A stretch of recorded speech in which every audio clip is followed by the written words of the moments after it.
नमस्कार दोस्तों, स्वागत है आप सभी लोगों का पीडब्ल्यू ओनली आईएएस प्रारंभ चैनल पर। मेरा नाम है मोहम्मद आसिम और आज हम लोग सतीश चंद्र एनसीईआरटी का जो चैप्टर नंबर 4 कर रहे थे उसका पार्ट 2 डिस्कस करेंगे, जहां मैं आज आपको इकोनॉमी सोशल लाइफ की बात करूंगा। जो इसका लेक्चर नंबर 1 था, वहां मैंने आपको इसमें इकोनॉमी की बात करी थी। आज यहां सोशल लाइफ की बात कर रहे हैं। मैंने कुछ कॉमेंट ऐसे भी देखे थे कि स्टूडेंट्स कह रहे थे कि सर आप इसको पार्ट्स में क्यों पढ़ा रहे हैं, है ना। आप कितनी लंबी भी क्लास हो उसको आप वन शॉट में रिकॉर्ड कर दीजिए। देखो यार, क्या है ना, जो फर्स्ट वाला लेक्चर था आपने देखा ऑलरेडी कितना लंबा है। अभी इसमें सोशल लाइफ है, इसको भी आज लगभग 1 घंटा लगने वाला है। उसके बाद इसमें एजुकेशन है, साइंस है और रिलीजन है। तो मैं आपके बेनिफिट के लिए ऐसा कर रहा हूं, क्योंकि अदरवाइज क्योंकि मैं क्या होता है ना, मैं लिख के पढ़ाता हूं, राइट। अगर मैं लिखा लिखाया पढ़ाऊं तो ये चैप्टर शायद 2 घंटे में हो जाएगा, 1.5 घंटे में हो जाएगा, है ना, क्योंकि सिर्फ बोलना है मुझे। लेकिन अगर मुझे लिखना है दोस्तों तो ये टाइम लगेगा। और मैं इसलिए लिख रहा हूं क्योंकि आप लोगों ने मुझे इससे फर्स्ट लेक्चर में या सेकंड लेक्चर में कहा था सर आप लिख के पढ़ाओ चाहे जितना भी टाइम लगे, ठीक है। तो आप लोग ग्रैस्प कर पाओ, इसलिए यहां पर मैं इस चैप्टर को जो है पार्ट्स में कर रहा हूं। इसके बाद क्या करेंगे कि जब ये चैप्टर पूरा हो जाएगा तो उसको मर्ज करवा के मैं एक वीडियो बना के डलवा दूंगा, तो आपको ऑटोमेटिक वो चैप्टर जो है 3.5-4 घंटे का देखने लग जाएगा, ठीक है। तो वन शॉट में आप उतना पढ़ भी नहीं पाओगे, आप भी उसे पार्ट्स में देखोगे तो अपना खुद भी रिलैक्स रहोगे, ठीक है। चलो आज मुझे इकोनॉमी डिस्कस करना है, आज हमें 1 घंटे का लेक्चर करना है, ठीक है। इस कॉन्सेप्ट के साथ मैं ये कर रहा हूं। तो देखो, ट्रस्ट योर टीचर्स कि जो मैं आपको बता रहा हूं that is good for your benefit, है ना। माइंड में डाइजेस्ट कर लोगे तब आगे बढ़ोगे, ठीक है। Social condition of that t period 800 AD to 1200 AD, ये काफी इंपॉर्टेंट है। इसको आइए अच्छे से डिस्कस करते हैं। काफी सारे पॉइंट्स हैं, कास्ट सिस्टम के ऊपर चीजें हैं, कंडीशन ऑफ वुमेन क्या थी उस पर बात करेंगे हम लोग, कैसी सोसाइटी हो गई थी वो बात करेंगे, ऑल दीज थिंग्स। फ्यूडलिज्म आ गया था, ये सब चीजें चरम पे थी, वो सब चीजें हम यहां पर बात करने वाले हैं। तो चलिए स्टार्ट करते हैं आज के इस लेक्चर को। सबसे पहले तो ये कि आपको पता है कि प्रतिज्ञा दिवस आने वाला है और 22 जून को ये होने वाला है पटना में दोपहर को 3 बजे बापू सभागार ऑडिटोरियम, यहां पर ये इवेंट जो है वो हो रहा है। यूपीएससी का बिगेस्ट फेस्टिवल जो पीडब्ल्यू ओनली आईएएस सेलिब्रेट करता है वो आपको 22 जून को मिलेगा। आप यहां पर आ सकते हैं। रजिस्ट्रेशन लिंक जो है वो इस वीडियो के डिस्क्रिप्शन में लगी होगी, तो आप जाके उसको फिल कर सकते हैं, ठीक है। तो ऑल द वेरी बेस्ट, मुलाकात होगी आप लोगों से वहां पर। So main event is on 22 June 3 PM, clear. चलिए शुरू करते हैं। Then this is the Telegram channel, as always I tell you, आप इसको ज्वाइन कर सकते हैं स्कैन करके, है ना। यहाँ पर मैं कभी कभी लाइव भी आता हूँ, आप लोगों के जो भी प्रॉब्लम्स हैं, क्वेरीज हैं, वो आप मुझसे यहाँ पर पूछ सकते हैं, ठीक है। और भी जो चीजें हैं, कभी मुझे आपको कुछ एडिशनल इन्फॉर्मेशन देनी है तो मैं यहाँ पर आके आपको दे देता हूँ। चलिए स्टार्ट करते हैं, आगे बढ़ते हैं। अब चलिए मेरे साथ सबसे पहले हेडिंग डाल दीजिए। मैं आपको पढ़ा रहा हूँ क्या, मैं आपको पढ़ा रहा हूँ एक ऐसे पीरियड की कहानी जो कि चल रही है 800 एडी से लेकर के 1200 एडी तक की कहानी, राइट, ठीक है ना। तो मैंने जो आपको लास्ट वाले लेक्चर में पढ़ाया था वो पढ़ाया था इसकी इकोनॉमी के बारे में, कि इस पीरियड में इकोनॉमी कैसी थी, वो हमने डिस्कस किया था। और मैंने साथ में आपको ये भी कहा था कि ऑल्दो हमने पॉलिटिकल हिस्ट्री पढ़ ली है 800 एडी से लेकर 1000 एडी की, लेकिन हमने अभी पॉलिटिकल हिस्ट्री 1000 एडी से लेकर 1200 एडी तक की नहीं पढ़ी है। फिर भी हम उसके बावजूद हम economy, society, education, science, religion, ये पूरे 400 साल का यहाँ पढ़ रहे हैं, ठीक है। तो इकोनॉमी को हम डिस्कस कर चुके थे। आज जो हम बात करने वाले हैं वो बात करेंगे यहां पर सोसाइटी की, ठीक है। पहले तो मैं आपको वो वाला डायग्राम बता देता हूं जो हम लास्ट वाली क्लास में सबसे पहले बनाया था, ताकि आपको रिकॉल हो जाए कि कैसे कैसे हम चीजों को यहां पर स्टडी कर रहे हैं, ठीक है। चलिए एक बार अगर आपने बना लिया है वो डायग्राम लास्ट क्लास का, तो वो ओपन कर लीजिए और इस फ्लो चार्ट को यहां पर फॉलो करिएगा, ठीक है। सबसे पहले मैंने कहा था कि हम लोग जो है वो इकोनॉमी की बात करेंगे, तो मैं थोड़ा सा आपको रिवाइज भी करा देता हूं कि हमने इकोनॉमी में क्या पढ़ा था। मैंने कहा था कि इकोनॉमिक सिचुएशन की बात करेंगे तो इसमें बड़ा ही हिस्टोरियंस डिवाइडेड हैं। कुछ लोग कहते थे कि भाई इस पीरियड में जो इकोनॉमी थी वो स्टैग्नेशन पे चली गई थी, यानी कि कुछ भी ग्रोथ नहीं हो रही थी, फॉरेन ट्रेड डिक्लाइन कर गया था, टाउन्स डिक्लाइन कर रहे थे, है ना, इस तरह का सिनेरियो डेवलप हो रहा था। लेकिन ऑन द अदर साइड कुछ हिस्टोरियंस ऐसे भी हैं वो ये कहते हैं कि नहीं, अगर आप देखोगे तो जो इकोनॉमी है वो फ्लरिश कर रही थी। कैसे? देखो, 2 तरह के पर्सपेक्टिव आए। एक का कहना यह था कि इकोनॉमी डिक्लाइन करी, क्यों? उन्होंने कहा देखिए ऐसा है कि रोमन एम्पायर जो है उसका डिक्लाइन हो गया था, जिसकी वजह से जो हमारा फॉरेन ट्रेड हो रहा था रोमन एम्पायर से वो खत्म हो गया, तो जो गोल्ड कॉइन्स है वो आपको नहीं दिखते हैं 10th सेंचुरी तक, ठीक है। तो ये एक इंडिकेशन देता है कि इकोनॉमी डिक्लाइन हुई। लेकिन जो लोग कहते हैं कि इकोनॉमी फ्लरिश हुई, डिक्लाइन नहीं हुई, उनका यह कहना है कि भले ही रोमन एम्पायर डिक्लाइन कर गया, लेकिन on the country Byzantine empire, Sasanid empire, Arab empire, ये सारे एम्पायर्स यहां पर ग्रो कर रहे थे और ये सभी एम्पायर इंडिया के साथ ट्रेड करने के लिए बड़ा ही कीन थे, राइट। फिर हमने देखा था गिल्ड्स डिक्लाइन हो रहे थे, फिर हमने देखा था कि गिल्ड्स डिक्लाइन हुए तो जो मर्चेंट्स थे वो जैनिज्म को पैट्रनाइज करते थे, जिस वजह से जैनिज्म को बड़ा ही सेटबैक मिला, है ना। हमने और भी तरह की चीजों को यहां पर इकोनॉमी की फील्ड में डिस्कस किया, किस प्रकार से बैन कर दिया गया था अक्रॉस द सी जाना। ये कहा गया कि भाई अगर आप अक्रॉस द सी जाएंगे तो आप पॉल्यूट हो जाएंगे, बट इससे क्या हमारे ट्रेड पे फर्क पड़ा? नहीं पड़ा। हमने देखा किस तरह से हम फिर भी continuously south east Asian Nations के साथ हम ट्रेड करते रहे, है ना। ये भी हमने सब डिस्कस किया था। तो ये सब चीज हमने इकोनॉमी में डिस्कस किया था। मैं पूरा ऑब्वियसली ब्रीफ में नहीं, डिटेल में नहीं जाऊंगा, उसके लिए आप इससे पहले वाला लेक्चर देख लीजिएगा जहां मैं आपसे इकोनॉमी की बात कर रहा हूं। हो सकता है उसके थंबनेल पे भी इकोनॉमी और सोशल लाइफ दोनों लिखा हो, तो मैं वो उसको चेंज करवा दूंगा, ठीक है। बट अभी आज के इस लेक्चर में हम लोग 800 AD से 1200 AD की बात कर रहे हैं, सोसाइटी की। तो दूसरा पार्ट जो हमें डिस्कस करना है वो है यहां पर सोशल लाइफ। हम बात करेंगे सोसाइटी की, ठीक है। और जब हम सोसाइटी की बात करेंगे तो इसमें जो हमारा डिस्कशन है वो 5 चीजों के अराउंड यहां पर घूमने वाला है, ठीक है। 5 चीजों के अराउंड जो है वो यहां पर रहने वाला है। नंबर 1 जो हम लोग बात करेंगे फर्स्टली वो होगा कंडीशंस ऑफ पीपल। लोगों की क्या दशा थी, कंडीशंस ऑफ पीपल। अब आप समझो जरा, you have to link it, रटना नहीं है, सिर्फ समझना है। इकोनॉमी कैसी थी तो सोसाइटी कैसी होगी, ये बट ऑब्वियस बात निकल के आएगी। अभी देखो जरा, कंडीशंस ऑफ पीपल, उसके बाद हम देखेंगे nature of society. Very very important, nature of society. ये अगर आपने ये समझ लिया, और मैं आपको एक वर्ड में बताऊंगा, सिर्फ एक वर्ड में, what was the nature of society, 1 word, और उस वर्ड को अपने दिमाग के किसी भी कोने में छुपा लेना, क्योंकि वो एकदम क्रक्स है। अगर आप समझ गए कि इस पर्टिकुलर पीरियड में सोसाइटी कैसी थी, तो हर चीज आप वहां से कनेक्ट कर लोगे। वुमेन के राइट्स कैसे थे, क्या वुमेन प्रॉपर्टी को इनहेरिट कर पा रहे थे, क्या एग्रीकल्चर बूम कर रहा था, हर चीज क्लियर हो जाएगी। लोगों की कंडीशन क्या होगी, upper caste, lower caste, what ever it is, सब चीजें क्लियर हो जाएंगी वंस अगर आप नेचर ऑफ सोसाइटी को समझ जाते हैं। बहुत ही सिंपल है, 1 वर्ड में, ठीक है। इसके बाद जो मैं आपसे डिस्कस करूंगा, I will discuss the caste system, I will discuss the caste system. और कास्ट सिस्टम में हम लोग यहां पर 2 चीजों की बात करेंगे। एक तो जो ब्राह्मण्स और राजपूत का अलायंस था, ब्राह्मण राजपूत अलायंस, ये बस लिखने का तरीका है। पॉइंट कहने का ये है कि इस टाइम पे आप देखोगे तो ब्राह्मण जो थे वो राजपूत को किसी एंशिएंट क्षत्रिय फैमिली से लिंक करते थे कि भैया बहुत पुराने एंशिएंट फैमिलीज जो क्षत्रिय फैमिलीज हैं उससे ये बिलोंग, कुछ ऐसी थ्योरीज भी थी, ठीक है। एंड राजपूत जो है वो ब्राह्मण्स को लैंड ग्रांट करते थे, ऑल दीज थिंग्स। तो इस तरह का जो अलायंस चल रहा था ना इस पीरियड में, वो यहां पर निकल के आता है, जिसकी वजह से आप देखोगे कि जो शादियां भी इस तरह की होती हैं, upper caste man marrying the lower caste women, that was according to the norms, है ना, उसको बोलते थे अनुलोम। बट अगर कोई high caste women is marrying the low caste man तो वो अगेंस्ट था, वो अलाउड नहीं था, ठीक है। इस तरह की चीजें हुई जिसकी वजह से कास्ट जो है वो डेवलप होने लगती है, तो वो यहां पर हम बात करेंगे। इसके अलावा जो हमारी कास्ट सिस्टम में बात करना है हमको, वो रहेगा Shudras, then we will talk about the Dalits and then we will talk about slavery. ये सब चीजों को लेकर हम यहां पर डिस्कशन करने वाले हैं, ठीक है। ऑटोमेटिक समझ में आएगा। Then we will talk about, इसके बाद हम लोग बात करेंगे कास्ट सिस्टम के बाद, प्लीज नोट करिएगा, after caste system we will talk about conditions of women. Ladies, women की क्या पोजीशन थी, कंडीशंस ऑफ वुमेन, इस पे हम लोग यहां पर चर्चा करेंगे। अगेन वेरी इंपॉर्टेंट, क्योंकि अक्सर यूपीएससी इस जगह से स्टेटमेंट दे देता है। मैं आपको ना कोशिश कर रहा हूं कि जब मैं आपको इकोनॉमी बताऊं तो एक क्रक्स में इकोनॉमी निकल के आ जाए, क्योंकि हो सकता हो प्रीलिम्स में सवाल आता है तो प्रीलिम्स में सवाल स्टेटमेंट तो एक लिख के देगा ना, वो आपको इस पूरे पीरियड का इकोनॉमी जो है वो कंसाइज करके एक स्टेटमेंट में रख देगा। अब बताओ ये सही है गलत?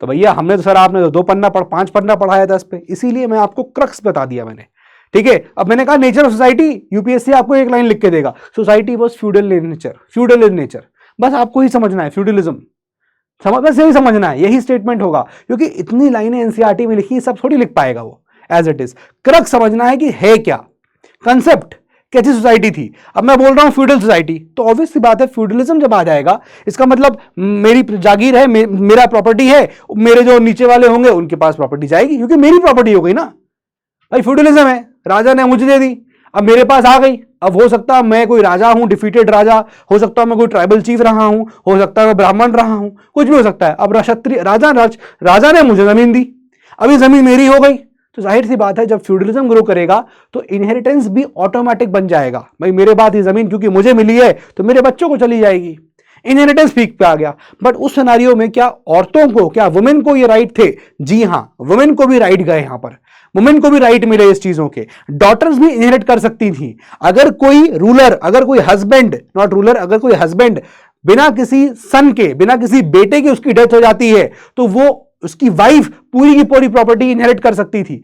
ये ऐसे रूल्स बन गए थे, अभी मैं आपको डिस्कस यहां पर करूंगा। ठीक है, condition of women, Sati practice, क्या लगता है सती प्रैक्टिस होगी क्या?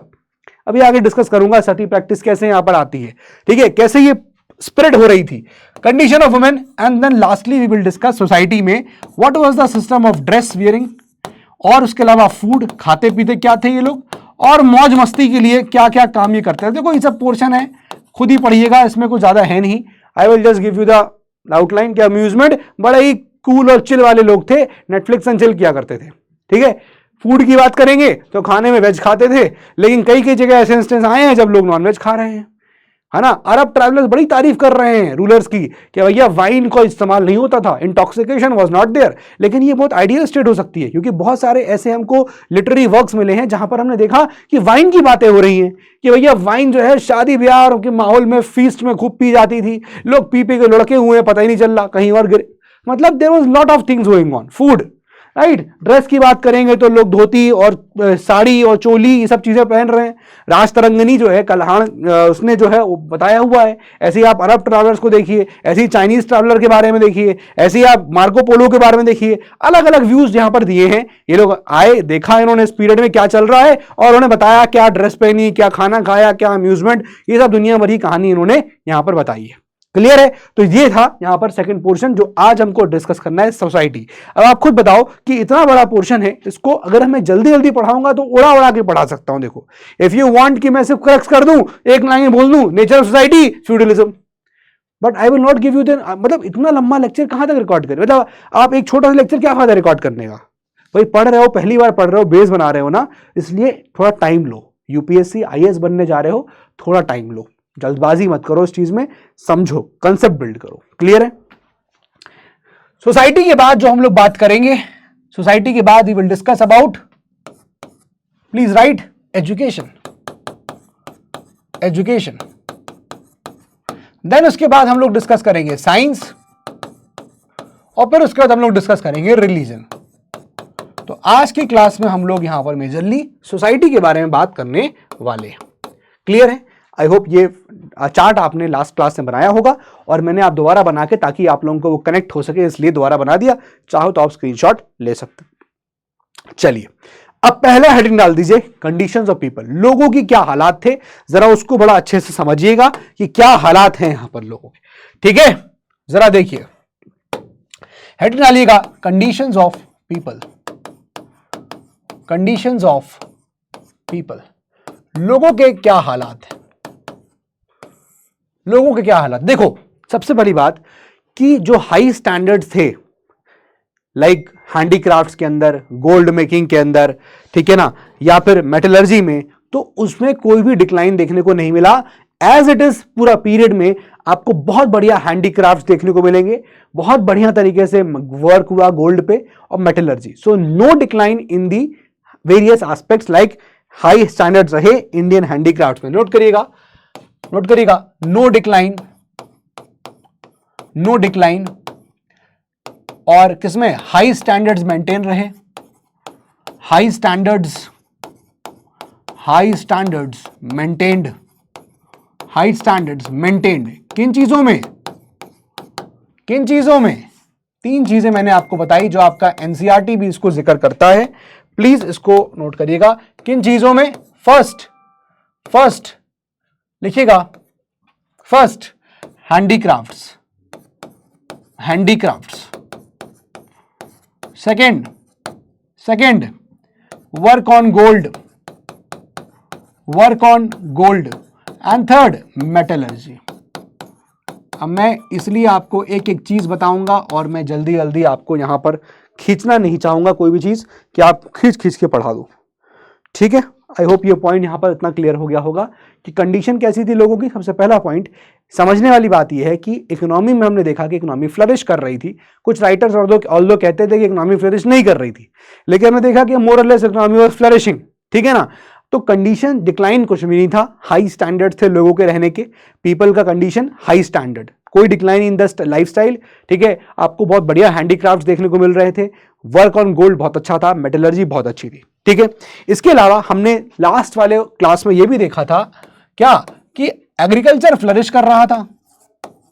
क्यों फ्लरिश कर रहा था एग्रीकल्चर, याद करिए क्यों? क्योंकि वही रूलर जो थे वो लैंड ग्रांट्स कर रहे थे, है ना। और जब लैंड ग्रांट करी गई ब्राह्मणों को, राइट, किसी और बेनिफिशियरी को, तो उन्होंने मोर लैंड अंडर कल्टीवेशन लेके आए, ज्यादा जमीन अंडर कल्टीवेशन आई तो एग्रीकल्चर एक्सपैंड हुआ। तो मतलब इकोनॉमी अगर फ्लरिश कर रही है तो जाहिर सी बात है सोसाइटी के अंदर आपको in terms of usage of goods, भाई सामान कैसे इस्तेमाल हो रहे हैं, उसमें आपको जाहिर सी बात है कोई कमी देखने को नहीं मिलेगी, अच्छे से अच्छा सामान आपको देखने को मिलेगा, राइट। लेकिन अब ये तो हो गई इकोनॉमी की ऐसी थी, तो भाई जाहिर सी बात है लोग फ्लरिश कर रहे होंगे। बट द थिंग इज कौन कौन, अगर मैं बात करूंगा कौन कौन, देखिए जरा यहां पर पहले मैं दो लोगों की बात करूंगा, एक तो आपके मिनिस्टर्स, और दूसरा आपके साथ में ऑफिशियल्स, इसी मिनिस्टर्स का जो ऑफिशियल्स होते थे, और एक तरफ आप लिख लीजिए मर्चेंट्स। अब ये जो लोग थे दोस्त, समझना, ये दोनों लोगों की लाइफ जो है बड़ी लल्लन टॉप लाइफ थी, एकदम एक नंबर जिंदगी जीते थे।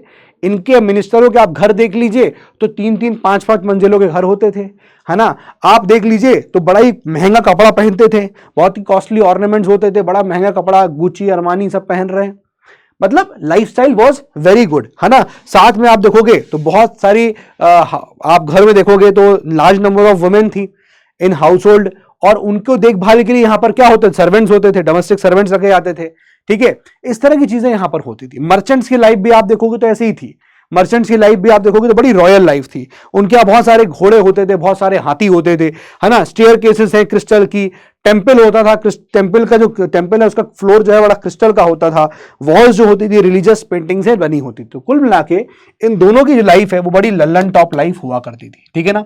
इसको आप चाहे यहां पर ऐसे मेंशन कर लो, एक क्रक्स से मेंशन कर लो, लल्लन टॉप लाइफ, ठीक है। अब एक चीज अगर कभी एग्जाम में आ गई कि भैया इस वक्त के लोगों की life was very poor condition, तो आपको समझ में आप यहां पर देखना है क्या कि मिनिस्टर और मर्चेंट्स इनकी लाइफ बड़ी लल्लन टॉप है। क्यों? मैंने बताया घर बड़े बड़े होते थे इनके घर में नौकर चाकर घूम रहे हैं, वुमेन की देखभाल के लोग हैं, टेंपल का फ्लोर क्रिस्टल का बना हुआ है, तो बड़ी आलीशान थी। लेकिन क्या सब लोग सोसाइटी में इस प्रकार के थे? हमेशा कभी ऐसा नहीं होता। कभी सुना है कि सोसाइटी में एक ही प्रकार के लोग हैं और बड़ा अच्छे तरीके से जी रहे हैं?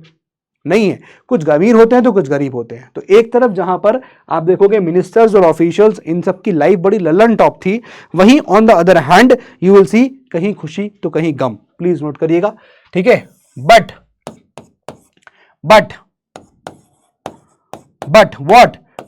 कहीं खुशी, मैं कभी खुशी नहीं लिख रहा हूं, कहीं खुशी, भाई यहां पर खुशहाल थी जीवन, यहां खुशहाल था, कहीं गम, बट कहीं पर कहानी डिफरेंट थी, कहीं खुशी तो कहीं गम।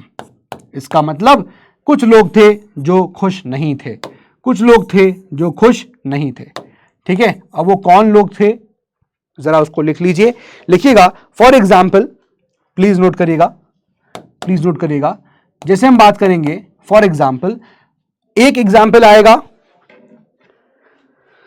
नोट करिएगा, कहीं खुशी कहीं गम का 3 इंपॉर्टेंट पॉइंट्स। फर्स्ट पॉइंट देखिए, अगर आप राज तरंगिणी के बारे में बात करें, राज तरंगिणी है ना जो लिखी गई है, कल्हाण, राइट, तो राज तरंगिणी के हिसाब से कहा गया कि जो कोर्टियर्स थे, according to Rajatarangini, please note करिएगा। अब राज तरंगिणी के हिसाब से आप देखोगे कि जो कोर्टियर्स थे वो भैया बढ़िया एकदम क्या खा रहे हैं, फ्राइड मीट खा रहे हैं, हक्का नूडल्स खा रहे हैं, बिरयानी खा रहे हैं, है ना, और बढ़िया वाइन पी रहे हैं ठंडी ठंडी। तो कोर्टियर्स जो हैं आप देखोगे तो फूड में बढ़िया एकदम वो मीट खा रहे हैं, ठीक है, प्लस और बढ़िया ड्रिंक्स में आप देखोगे तो वो कूल वाइन पी रहे हैं, ओ भाई। लेकिन वहीं on the other hand courtiers के अलावा जो नॉर्मल पीपल हैं, जो डेली जीवन जी रहे हैं, है ना, यानी ऑर्डिनरी पीपल, वो उनको चावल और सब्जी खाने को मिलता था। ऑर्डिनरी पीपल ये राइस प्लस वेजिटेबल्स। अब आप देखो भाई, अगर आप चले जाओगे और मिनिस्टर ऑफिशियल के यहां तो बढ़िया वो मीट वीट खा रहे हैं, वाइन पी रहे हैं, सब चीज बढ़िया चल रही है। लेकिन आप अगर देखोगे ऑर्डिनरी पीपल का जीवन, मेंटोस जिंदगी, राइस प्लस वेजिटेबल्स चल रहा है खाली। ठीक है, एक सिनारियो ये। अब उसके बाद और खराब सिचुएशन क्या, मैंने कहा ना, कहीं खुशी कहीं गम, तो कहीं खुशी कहीं गम। दूसरा क्या सिचुएशन, बहुत रॉबरी बहुत ज्यादा चरम पे आ गई थी, प्लंडरिंग बहुत हो रही, लूट बहुत थी। तो प्लीज नोट करिएगा, रॉबरी एंड प्लंडर ये बहुत चल रहा था। ठीक है, फिर उसके बाद पॉइंट नंबर सी आ जाइए, थर्ड। फिर देखिए पीजेंट्स की जिंदगी है वो बड़ी खस्ता हो गई थी, टैक्स देते देते। पहले ही टैक्स उन पे लगा हुआ था, है ना, रेट ऑफ रेवेन्यू बड़ा हाई था, 1/6 ऑफ द टोटल प्रोड्यूस था। अब उनके ऊपर उनसे जो है वो टैक्स और वसूल रहे थे, जैसे कि चराई टैक्स, ग्रेजिंग टैक्स, जैसे कि tax on ponds. Please note करिएगा, क्या नोट करिएगा, रेवेन्यू डिमांड्स वो और ज्यादा क्या हो गई थी, हाई हो गई थी। ठीक है ना, जैसे for example if you will see कि भैया देखिए, जैसे देखिएगा 1/6 ऑफ प्रोड्यूस ये तो लिया ही जा रहा था, प्लस एडिशनल सेस ले रहे थे। जैसे फॉर एग्जाम्पल कौन कौन से, नंबर 1 फॉर एग्जाम्पल लिखिएगा ग्रेजिंग टैक्स, ये भी लोगों से लिया जा रहा था। और नंबर 2 नोट करिएगा, टैक्स ऑन पॉन्ड्स, तालाब, उस पे लिया जा रहा है। ठीक है, और सिर्फ इतना ही नहीं, प्लस अभी और रुकिए, इतना ही नहीं, अभी और देखिए, प्लस फोर्स्ड लेबर विष्टि करने को मजबूर किया जा रहा है, बिना पैसे के काम करवाएंगे। फोर्स्ड लेबर जिसको क्या बोला जा रहा है, विष्टि, वो भी बोला जा रहा है करने को। ठीक है ना, एंड नॉट ओनली दिस, अभी और सुनिए, जो चीफ हुआ करते थे वो कोई मौका नहीं छोड़ते थे पैसा निचोड़ लेने का, जब मौका मिलेगा पैसा निचोड़ लेंगे। ये हालात थे लोगों के, this was the condition of the people. समझ में आ गया, इंपॉर्टेंट है, इस सब चीजों को नोट कर लीजिए। तो एक लाइन जो आपको यहां पर क्रक्स में नोट करनी है, मेरे साथ प्लीज उसको नोट करिएगा, इंपॉर्टेंट एक लाइन में आपको यहां पर नोट करवाना चाहता हूं, ये क्रक्स है, क्रक्स। ठीक है भाई, क्रक्स प्लीज नोट करिएगा, what is the thing, please note करिएगा, क्रक्स नोट कर लीजिएगा। Feudalism increase the burden of common man. Feudalism increased the burden of a common man. अब समझ में आ रहा है, क्योंकि मैंने आपको ये कहानी तो बताई है कि भैया जो धीमे धीमे है फ्यूडलिज्म बढ़ रहा था, जो राजा होते थे, जो राजा थे वो लैंड ग्रांट कर देते थे किसी डिफीटेड राजा को, किसी ट्राइबल चीफ को। ये सब मैंने पढ़ाया था आपको, ठीक है, नहीं पढ़ा तो अब देख लीजिएगा नेक्स्ट स्लाइड में। लेकिन क्रक्स में आपको ये समझ में आ जाना चाहिए कि हाँ, फ्यूडलिज्म की वजह से क्या हुआ, कॉमन मैन पे बर्डन बढ़ गया। सोचिए ना, फ्यूडलिज्म में मान के चलिए कि आप जो है, आपको एक लैंड ग्रांट करी गई है, आप क्या करोगे, उस जमीन पे खेती करनी है तो आप और लैंड अंडर कल्टीवेशन लेके आओगे, और फिर उसके बाद जो पीजेंट्स हैं उनसे बोलोगे इस पे क्या करो, खेत पे काम करो जाके, राइट। अब हुआ क्या इस चीज से, कॉमन मैन जो है, पीजेंट, उसके ऊपर कैसे भार आया, कैसे आया। फर्स्टली आप देख रहे हो भाई, एक तो कॉमन मैन खाने को नहीं मिल रहा उसको, ऊपर से उसके सोसाइटी में लूट हो रही है, रॉबरी हो रही है, एंड नंबर 3 रेवेन्यू बहुत उससे डिमांड किया जा रहा है, जितना प्रोड्यूस हो रहा है उसका 1/6 ले लेंगे। इसके अलावा आपसे ग्रेजिंग टैक्स लेंगे, टैक्स ऑन पॉन्ड्स लिया जाएगा। इसके अलावा आप देखिए फोर्स्ड लेबर, पैसा भी नहीं देंगे, काम भी कराएंगे। तो सिचुएशन बड़ी खराब थी। इसका मतलब ये क्यों हुआ, फ्यूडलिज्म। भाई आप जमीन ना ग्रांट करते तो भाई वो आदमी इस तरह काम ही ना करवाता। राइट। तो feudalism increase the burden of a common man, ये एक इंपॉर्टेंट चीज है। और यहां पर जो कंडीशन है, ध्यान रखना, मिनिस्टर्स, ऑफिशियल्स, अपर क्लास जो लोग हैं, ऑफिशियल्स, उनकी लाइफ ललन टॉप, लेकिन ऑर्डिनरी वाले लोग जो हैं वो मेंटोस जिंदगी यहां पर अभी भी जी रहे थे। क्लियर है? ये हो गया आपका कंडीशंस ऑफ पीपल। फर्स्ट जो इंपॉर्टेंट पॉइंट है वो होपफुली आपने यहां पर लिख लिया होगा। ठीक है ना? अब आइए, please give the heading, important है, nature of society. Please give the heading, nature of society. Nature of society. अब पहले तो एक वर्ड में आप नेचर ऑफ सोसाइटी को लिख लीजिए। सोसाइटी का नेचर किस प्रकार का है? फ्यूडलिज्म। कैसा है? फ्यूडलिज्म।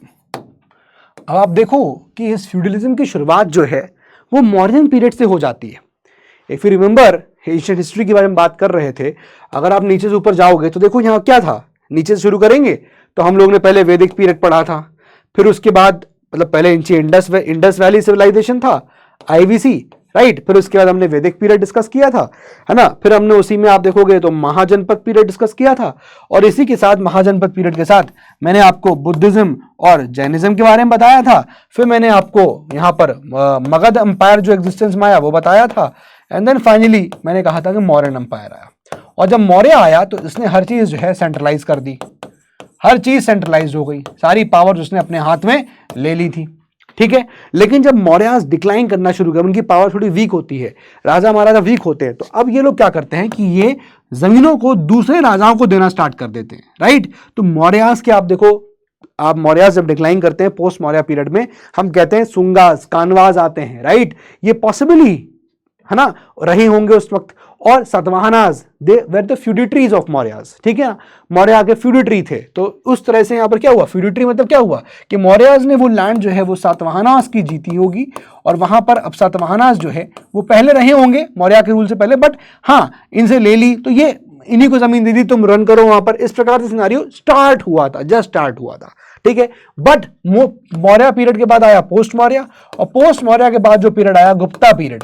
गुप्ता पीरियड में तो ये चीज एकदम चरम पे चली गई, है ना। गुप्ता ने क्या किया भाई, सातवाहनों के बाद जो वहां पर आए, जो आए वो वहां पर उसको वो क्या कर रहे थे, उसकी वो ट्रिब्यूट देते थे खाली। वो जो है गुप्तास को ट्रिब्यूट दे रहे हैं, यानी कि जीत लिया गुप्तास ने, लेकिन वो ट्रिब्यूट पे करते हैं खाली, गुड मॉर्निंग गुड नाइट करते हैं। तो गुप्ता पीरियड में फ्यूडलिज्म और बढ़ जाता है। Post Maurya period, post Gupta period में, हर्षवर्धन के पीरियड में और चरम पे जाता है। और जब ये मेडिवल हिस्ट्री की शुरुआत हो रही है तब गुप्तास और ये फ्यूडलिज्म और चरम पे है।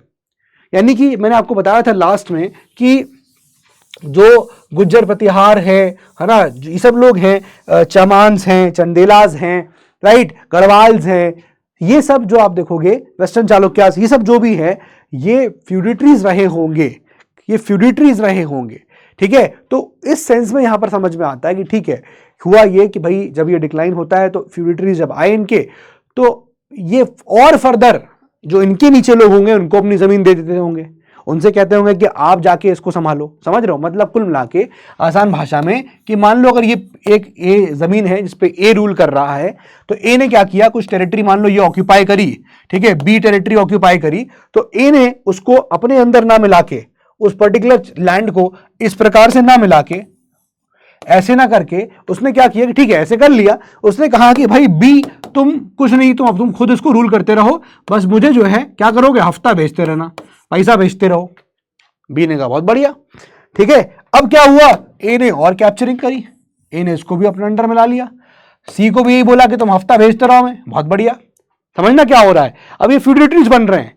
अब देखो ए ने क्या किया, ए ने ये सब भी जीत लिया, ठीक है, डी वाला तुम भी हमको दोगे, बहुत बढ़िया। अब जब ए डिक्लाइन करेगा तो जाहिर सी बात है कि ये लोग जिन्होंने ये जमीन पे अभी कब्जा तो ले लिया था इनसे, बट ये वहीं पर अभी भी रूल कर रहे हैं, तो जाहिर सी बात है कि ये अपने आप को क्या करेंगे, अपने आप को इंडिपेंडेंट डिक्लेयर करेंगे, है ना, अपने आप को इंडिपेंडेंट डिक्लेयर करेंगे। तो ये जो ए के फ्यूडिटरीज थे, ये फ्यूडिटरी स्टेट्स हैं, ये अपने आप को इंडिपेंडेंट डिक्लेयर कर देंगे, ठीक है। अब ये एरिया पे सी रूल कर रहे हैं, इस एरिया पे बी लोग हैं, इस एरिया पे डी है। ये लोग भी क्या करेंगे, जब ये लोग कुछ कुछ चीजें कैप्चर करेंगे तो ये भी क्या करेंगे, अपने फ्यूडिटरीज बनाएंगे, ये भी अपने फ्यूडिटरीज बनाएंगे, ये भी अपने फ्यूडिटरीज बनाएंगे, ठीक है ना। इस प्रकार से चीजें जो है वो ग्रो करती रही। और मेडिवल हिस्ट्री जब आप देखोगे बीच में पहुंचती है तो राजपूत उस वक्त आते आते आप देखोगे सिटी वाइज डिवाइडेड रहते हैं, है ना। आपको राजपूत ऑफ मारवाड़ देखने को मिलेंगे, राजपूत ऑफ मेवाड़ देखने को मिलेंगे, राजपूत ऑफ अंबर देखने को मिलेंगे, राइट। इस प्रकार राजपूत सिटी वाइज डिवाइड होंगे धीमे धीमे, क्योंकि वही क्या हो रहा है, ये लैंड ग्रांट का सिलसिला चलता रहा, तो ये छोटे छोटे पीसेस में बढ़ गए, सिटी वाइज बढ़ गए राजपूत। ठीक है, तो इस पीरियड में जो सोसाइटी का नेचर है, ध्यान रखना है कि वो फ्यूडल सोसाइटी है। क्लियर है। इस पर चलिए यहां पर 3 पॉइंट्स यहां बना लीजिए और इस पर हम लोग यहां पर नोट्स बना लेते हैं। ठीक है, इंपॉर्टेंट है। चलिए नंबर 1 पॉइंट को यहां पहले मेंशन करते हैं। नंबर 1 सबसे पहला पॉइंट है कि जो मैं आपको बताना, कुछ लोगों, कुछ क्लास ऑफ पीपल थे जिनकी पावर जो है वो बढ़ रही थी। प्लीज नोट करिएगा, ग्रोइंग पावर,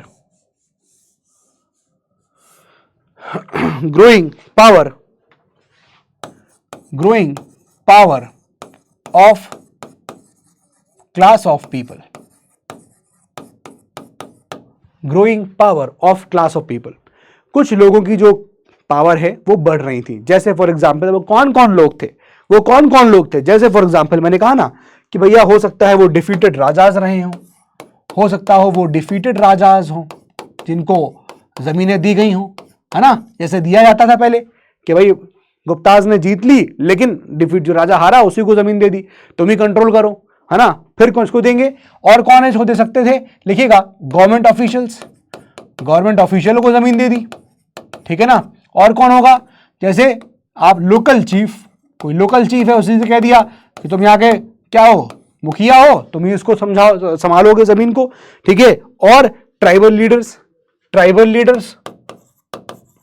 तो इन लोगों को जमीन गई, एक तरह से ये क्या हो गए, ये आपके बेनिफिशियरीज हो गए। अब ये जो लोग हैं जिनकी पावर यहां पर रेज हुई, इनको दे दिया गया टास्क कि आप लोग रेवेन्यू कलेक्ट करोगे। तो इन्हीं को अब ये पावर दे दी गई या इन्हीं को ये अधिकार दिया गया कि आप ही को रेवेन्यू कलेक्ट करना है। जनरली इनसे रेवेन्यू कलेक्ट करने का जो टास्क है या राइट है वो लिया नहीं जाता था अनटिल एंड अनलेस उस पर्टिकुलर जगह जहां ये रेवेन्यू कलेक्ट कर रहे हैं वहां पर कोई विद्रोह ना हो जाए। अगर कोई रिवोल्ट हो जाता था तो फिर इनको चेंज कर देते थे, अदरवाइज ये रहते थे। ठीक है ना। तो ये दूसरा पॉइंट है, रेवेन्यू असाइनमेंट इनको दे दिया गया। प्लीज नोट करिएगा, B point, these people please note, given revenue assignment, इनको रेवेन्यू असाइनमेंट यहां पर दिया गया। ठीक है, क्लियर है यहां पर बात। और इनसे लेते नहीं थे, है ना। क्यों, मैंने कहा ना इनसे लेते नहीं थे क्योंकि अगर रिवोल्ट हो गया तो ही लेंगे, वरना अदरवाइज नहीं लेते थे। Taken away only in case of outright rebellion. This right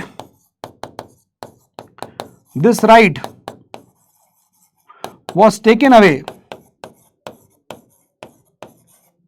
only in case of outright rebellion। Clear, ठीक है। पॉइंट नंबर सी नोट करिएगा। अब यही जो क्लास ऑफ पीपल हैं जिनको आपने रेवेन्यू असाइनमेंट्स दिए, अभी तो आपने खाली पैसा कलेक्ट करने का पावर दिया, अब जिसके पास इकोनॉमी, जिसके पास पैसा, उसी की ताकत, है ना। ऐसा तो नहीं सकता कि पावर इनके पास हो रेवेन्यू असाइनमेंट का और चले किसी और का, क्योंकि जिसके पास पैसा होता है उसी की हर चीज चलती है। तो प्लीज नोट करिएगा, class of people gradually assumed primary functions of government. ये जो क्लास ऑफ पीपल हैं, these people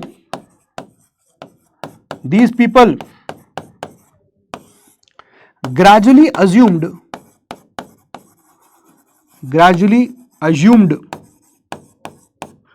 primary functions of government।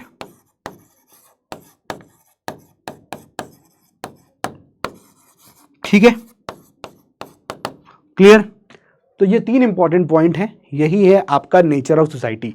Simple भाषा में इसको बोलेंगे हम लोग, या टफ भाषा में इसको बोलेंगे फ्यूडल सोसाइटी। फ्यूडलिज्म आ गया था। क्या है फ्यूडलिज्म, समझ में आ गया कि भाई कुछ लोगों की पावर जो है, कुछ क्लास ऑफ पीपल जो लोग थे, कुछ लोग थे उनकी पावर बढ़ रही थी। वो क्लास ऑफ पीपल कौन है भाई, या तो वो कोई डिफीटेड राजा हो सकता है, कि भैया अगर गुप्ताज ने किसी को हराया तो जो राजा को हराया उसको जमीन दे दी तो उसी की पावर बढ़ रही है ना। अब आपने हरा दिया तो उसको, अब उससे आपने पूरी ताकत भी नहीं ली, तो क्या फायदा हराने का उसको? भाई वो तो खाली इंतजार कर रहा है कि तुम कब ढीले पड़ो, हम तुम्हारे ऊपर चढ़ाई कर दें एकदम। ठीक है, तो ये वो क्लास ऑफ पीपल थे जिनकी पावर ग्रो कर रही थी, और ग्रो करने का रीजन क्या था कि जो जमीन इनको ग्रांट करी गई थी उनको उसका रेवेन्यू असाइनमेंट दे दिया गया कि आप ही इसका पैसा कलेक्ट करेंगे। अगर कोई आउटराइट रेबेलियन हो जाता है, लोग विद्रोह कर देते हैं, तो ही इनको बदलते थे, अदरवाइज ये लोग पैसा कलेक्ट करते हैं। अब जिसकी लाठी उसकी भैंस, मतलब जिसकी चाबी, जिसके पास पैसा उसकी ताकत। तो यहां पर यही लोग जो हैं अब धीमे धीमे इनको सरकार के अंदर के फंक्शन में लग गए, अब पैसा भी और सरकार की चाबी भी।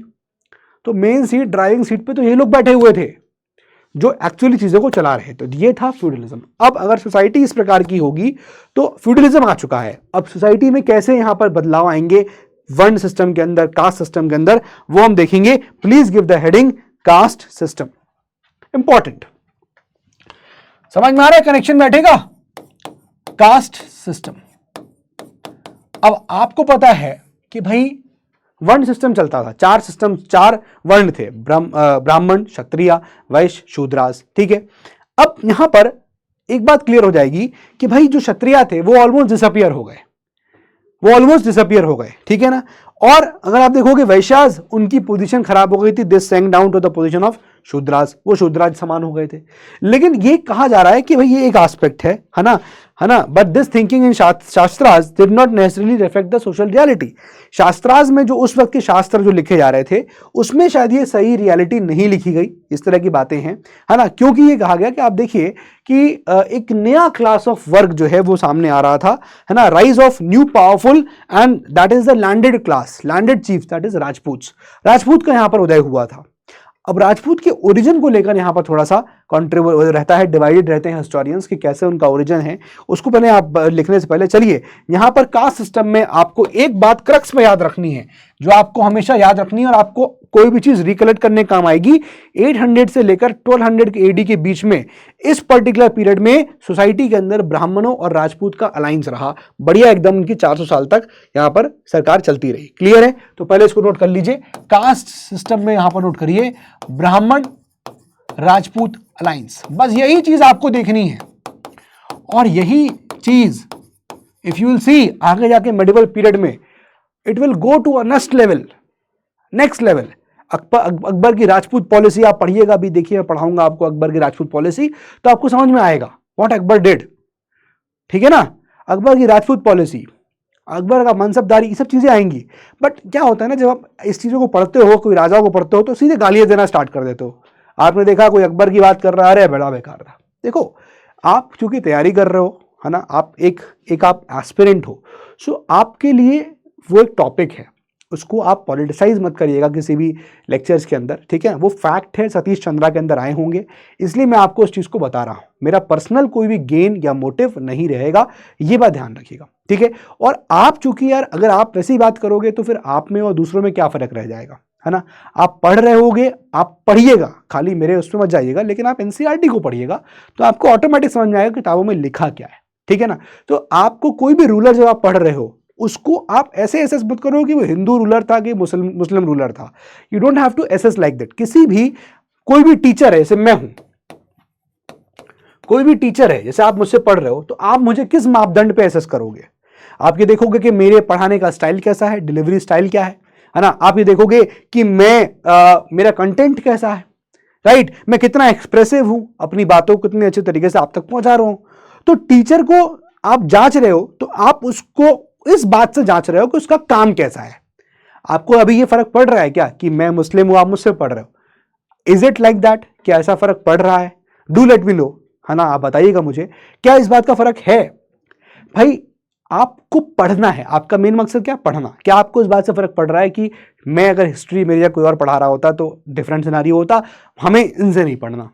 ठीक है, तो सिमिलरली अगर आप मुझे जज कर रहे हो ऑन दी बेसिस कि मेरा काम कैसा है, वैसे ही जब आप किंग की बात करोगे, आगे चल के राजा की बात करोगे, तो राजा को भी आप कैसे एसेस करोगे? डोंट एसेस द किंग कि वो हिंदू था कि वो मुस्लिम है। ठीक है, अब कुछ जगह कुछ एक्सेप्शंस आर ऑलवेज देयर, ठीक है, उनकी बात नहीं करूंगा, लेकिन बीइंग आप जो तैयारी कर रहे हो, आप आईएएस बनने की तैयारी कर रहे हो, तो आपको देखना है, for you it is a content, for you it is a matter of syllabus, nothing more than this. आप कभी इन सब चीज की पॉलिटिसाइजेशन मत जाइएगा, आप बस ये देखिए कि आपके लिए सिलेबस का पार्ट है, दैट्स इट, ठीक है। अब आप कैसे देखोगे कि वही वो राजा था, उस वक्त के टाइम में वो अपनी प्रजा को किस प्रकार से रख रहा था, उस वक्त के टाइम में क्या उसकी प्रजा उससे खुश थी, उस वक्त के टाइम में उसकी क्या नीतियां थी, उस वक्त के सिनेरियो को देखते हुए क्या पॉलिसीज बनाई थी। जाहिर सी बात है कि आज के डेट में जैसे हम लोग आज बैठ के कहते हैं कि भाई जवाहरलाल नेहरू ने ऐसा कर दिया, ये नहीं करना चाहिए था, वैसा नहीं करना चाहिए था, उस वक्त के सिनेरियो में आप देखोगे जाकर तो उस वक्त सोसाइटी क्या थी, उस वक्त क्या इकोनॉमी चल रही थी, उस वक्त कैसा माहौल था, उस हिसाब से चीजें कोई करेगा, है ना। आज के हिसाब से लोग आज के करेंगे। तो मतलब थिंग इज कि जब भी कोई पर्टिकुलर पीरियड को हमें एसेस करना है तो उस पर्टिकुलर व्यक्ति को उस पीरियड के हिसाब से एसेस करिए, उसके काम के हिसाब से एसेस करिए, है ना। ये चीजें यहां पर है, ठीक है। तो उसकी प्रजा के हिसाब से यहां पर आप देखिएगा, राइट। तो यहां पर अभी हम देखेंगे, बात करेंगे, लेकिन अभी इस पर्टिकुलर टाइम पीरियड में जब हम 800 से लेकर 1200 एडी की बात कर रहे हैं तो ब्राह्मण्स और राजपूत का अलायंस यहां पर बड़ा तगड़ा था, ठीक है। पिछले जो 2-4 मिनट में मैंने जो भी बोला, ठीक है, उसमें मेरा कोई भी पर्सनल ओपिनियन नहीं है, I just want to explain you, है ना। मैं ये चाह रहा हूं क्योंकि देखो यार, ऑनलाइन वर्ल्ड में ना इंटरनेट से लड़ना बड़ा मुश्किल है, मैं आपको साफ बोलता हूं, है ना। मैं यहां से मान लीजिए कभी मेरे मुंह से अगर स्लिप ऑफ टंग भी हो जाएगा तो शायद मुझे इंटरनेट की दुनिया जहां मुझे फांसी भी लटका देगी। ये इंटरनेट की दुनिया इतनी पावरफुल होती है क्योंकि इसका कोई भी सर पैर नहीं है, इसलिए इंटरनेट की दुनिया से लड़ना बड़ा मुश्किल होता है। But I really think that आप लोग जो है, अगर मुझे देख रहे हो, सुन रहे हो, पढ़ रहे हो रियली, तो आप लोग इसको पॉलिटिसाइज करके ना देखो, रादर इसको आप अपने सब्जेक्ट सिलेबस के हिसाब से देखिए, that is more than enough. क्योंकि मेरे लिए भी सिलेबस का पार्ट है ना, और आपके लिए भी सिलेबस का पार्ट होना चाहिए। मैं भी इसलिए पढ़ा रहा हूँ क्योंकि ये सिलेबस का पार्ट है। अगर ये सिलेबस का पार्ट नहीं होता तो मैं आपसे इन सब पे बात ही नहीं करता। मेरा आपसे इन सब पे बात करने का रीजन ही ये है क्योंकि ये सिलेबस का पार्ट हो गया, अदरवाइज मैं आपसे इन पे बात नहीं करता, एज सिंपल एज दैट, ठीक है। तो आपके लिए भी ये एक सिलेबस का पार्ट होना चाहिए, आप बस पढ़िए इसको, है ना। इसको पॉलिटिसाइज मत करिए। बहुत सारे स्टूडेंट्स करते हैं, जहां भी एक नाम आएगा 10 गालियां आ जाएंगी इधर से, 10 गालियां उधर से आएंगी, फिर चैट सेक्शन लड़ने लग जाते हो। भाई हमारा चैट सेक्शन एंगेजिंग हो जाता है, हमारा चैट सेक्शन एंगेजिंग हो गया, आप टाइम वेस्ट कर रहे हो, तो प्लीज डोंट डू दैट, ठीक है। चलिए कास्ट सिस्टम की बात करेंगे तो as I said again I am repeating कि 800 से लेकर 1200 एडी के बीच में जो कास्ट सिस्टम है उसमें ब्राह्मण्स और राजपूत का जो अलायंस है वो बड़ा ही तगड़ा अलायंस बन चुका था। क्लियर है। अब यहां पर एक एस्पेक्ट जो निकल के आता है वो क्या निकल के आता है, देखिए मैं बात कर रहा हूं ब्राह्मण्स की, ब्राह्मण्स, ठीक है, क्षत्रियास, क्षत्रियास, वैश्यास। अब जो वैश्यास हैं ये देयर पोजीशन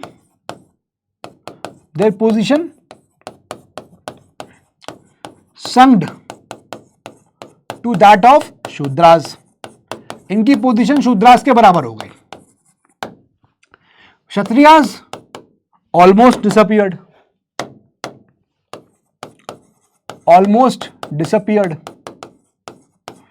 अब ये एक एस्पेक्ट है, मैं कह रहा हूं बार बार आपको, सर ये कैसी बात कर रहे हो, ठीक है, ये कैसी बात है, मैं कह रहा हूं ये एक एस्पेक्ट है, ठीक है ना। और ब्राह्मण्स जो थे they were only the privileged one, only the privileged, ठीक है। So this is one aspect, I am saying one aspect, ठीक है। लेकिन जैसे मैंने कहा this seems to be idealised, है ना। This thinking in shastras did not necessarily reflect the social reality. This, please note करिएगा, this thinking in shastras, अब of those time लिखना जरूरी है, of those time, उस वक्त के टाइम में, this thinking in shastras of those time did not reflect the real reality of that time, ठीक है ना। did not necessarily reflect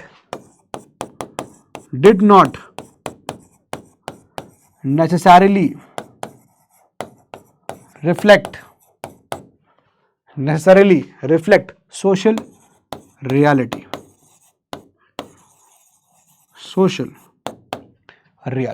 please note करिए। So this thinking in shastras of those time did not necessarily reflect the social reality. क्यों ऐसा बोला जा रहा है? क्योंकि जैसे फॉर एग्जाम्पल मैंने आपको बताया, क्या क्यों ऐसा, वाई वाई, क्योंकि दो इंपॉर्टेंट चीजें थी, दो इंपॉर्टेंट चीजें थी। एक तो भाई आप देखोगे राइज हो रहा था बहुत सारे रिच मर्चेंट्स का, तो इससे आप देखोगे कि हिंदुइज्म, जैनिज्म ये सब बहुत स्प्रेड हो रहा था। ठीक है, राइज ऑफ रिच मर्चेंट्स। अरे भैया रिच मर्चेंट्स का मतलब क्या हो गया राइज होने का? कि आप जो बोल रहे हो कि वैश्यास का पोजीशन सिंक हो गया शूद्रास की तरफ, तो कहां हुआ? राइज तो हो रहा है रिच मर्चेंट्स का। भाई वैश्यास क्या थे? ट्रेडर्स थे ना, मर्चेंट्स थे ना। तो आपसे कह रहा हूं मर्चेंट्स का पोजीशन खत्म हो गया, ऑलमोस्ट शूद्रास की तरह हो गए। लेकिन मैं क्या बोल रहा हूं, नहीं, गलत एस्पेक्ट, ऐसा रॉन्ग एस्पेक्ट होगा। क्यों? राइज ऑफ रिच मर्चेंट्स देखने को मिलता है, बहुत सारे रिच मर्चेंट ग्रो करते हैं। ठीक है, और इसी वजह से आप देखो हिंदूज एंड जैनिज्म, इन सबको पैटर्नाइज किया जाता है, तो ये सब यहां देखने को मिलता है। दूसरा बात, ग्रोथ ऑफ राजपूत्स, ये है important. Rise of powerful class of landed, rise of powerful landed class, और कौन हो गए ये? राजपूत्स। कौन हो गए? राजपूत्स। तो आप जो कह रहे हो कि भैया क्षत्रिय डिसअपियर्ड, तो कहां डिसअपियर हुए? मतलब एक एस्पेक्ट जो था, ठीक है, ये अनदर एस्पेक्ट है, अनदर एस्पेक्ट। ठीक है, तो हम समझ रहे हैं यहां पर कि भैया कास्ट सिस्टम का क्या सिनारियो था, है ना। हमने कहा कि ब्राह्मण राजपूत का अलायंस बहुत तगड़ा था। कैसे यहां तगड़ा कैसे बना वो समझते हैं। देखो, एक तो ये कोई कह रहा है, एक पार्ट थ्योरी आती है कि ब्राह्मण से खाली only the privileged class was left in the society, rest Kshatriya disappear हो गए और वैश्यास की पोजीशन एकदम डिक्लाइन हो गई। लेकिन ऐसा सच नहीं है। हो सकता हो ये शास्त्रार्थ में लिखा हो उस वक्त के, ये बहुत सोशल रियलिटी को रियल एस्पेक्ट में रिफ्लेक्ट ना कर रहा हो। क्यों? क्योंकि आप देखिए कि रिच मर्चेंट्स का राइज हुआ, ठीक है ना, रिच मर्चेंट्स ग्रो करते हैं। और इससे क्या समझ में आया कि भैया जो आप कह रहे हो वैश्यास डिक्लाइन हुए थे, वैश्यास डिक्लाइन नहीं हुए। और दूसरा, पावरफुल लैंडेड क्लास राजपूत का ग्रो हुआ, इसका मतलब क्षत्रियास भी आ गए। ठीक है, तो बेसिकली क्या है यहां पर कि ओरिजिन ऑफ क्षत्रियास या ओरिजिन ऑफ राजपूत बड़ा ही यहां पर कंट्रोवर्शियल चीजें कभी रही हैं स्कॉलर्स के बीच में। कुछ कहते हैं कि इनका मिक्स्ड ओरिजिन रहा है ना। अब मैं इसमें अभी ज्यादा नहीं जाऊंगा, बट मैं आपको कुछ व्यू पॉइंट बताऊंगा। ओरिजिन ऑफ राजपूत बड़ा कंट्रोवर्सी स्कॉलर्स के बीच में रही है। कुछ कहते हैं, जैसे मैंने कहा, मिक्स्ड ओरिजिन रहा है। कुछ कहते हैं कि जो फॉरेनर्स थे, साका, हुण, उनके डिसेंडेंट्स हैं ये। कुछ लोग ऐसा भी कहते हैं। ठीक है, ये भी एक व्यू पॉइंट आता है। इसके अलावा कुछ कहते हैं नहीं नहीं भैया ये इंडिजिनस ट्राइब थे, पहले से इंडिया में रहते थे, ये इंडिजिनस ट्राइब है, इनके ओरिजिन के ऊपर। फिर उसके बाद कुछ कहते थे नहीं भैया ये जो सोलर एंड लूनर फैमिलीज हैं, मतलब बहुत एंशिएंट जो फैमिलीज हैं, है ना, तो आप देखोगे जो महाभारत में मेंशन्ड है, ये उनके वहां लीनियज से आए हुए हैं। तो कुछ लोग ऐसा भी बोलते हैं। तो ये अलग अलग यहां पर जो है वो सिनेरियो रहा। कुछ लोग बोलते हैं कि भैया ये मिक्स्ड ब्राह्मण क्षत्रिय स्टेटस इनको मिला। कैसे? कि भैया जो मदर हैं वो क्षत्रिया थी, है ना, ब्राह्मण फादर हायर कास्ट, तो इस तरह से शादी हुई। ठीक है, ये चीजें हैं। तो इससे क्या हुआ? डिसेंट है ब्राह्मण मदर की तरफ से। देखो लिखा हुआ है mixed Brahmin Kshatriya status by claiming descent through a Brahmin mother, उल्टा ब्राह्मण मदर, इस तरह की चीजें आई। तो जब इस तरह की शादियां हुई कि ब्राह्मण क्षत्रिय शादियां हुई, तो इस तरह से नई कास्ट भी डेवलप होना शुरू होती है, न्यू सब कास्ट सामने आती है ना। अब उनको क्योंकि आपको एक्सेप्टेंस देना है, मान लीजिए एक शादी ऐसी हो गई है ना जहां पर फॉर एग्जांपल एक हाई कास्ट और एक लो कास्ट के बीच में, तो भाई यहां कौन सी कास्ट में आएगा बच्चा उनका? कैसे आप एक्सेप्टेंस दोगे उसको? क्योंकि शादी हो गई, भैया लगाव हो गया, एक दूसरे से शादी हो गई।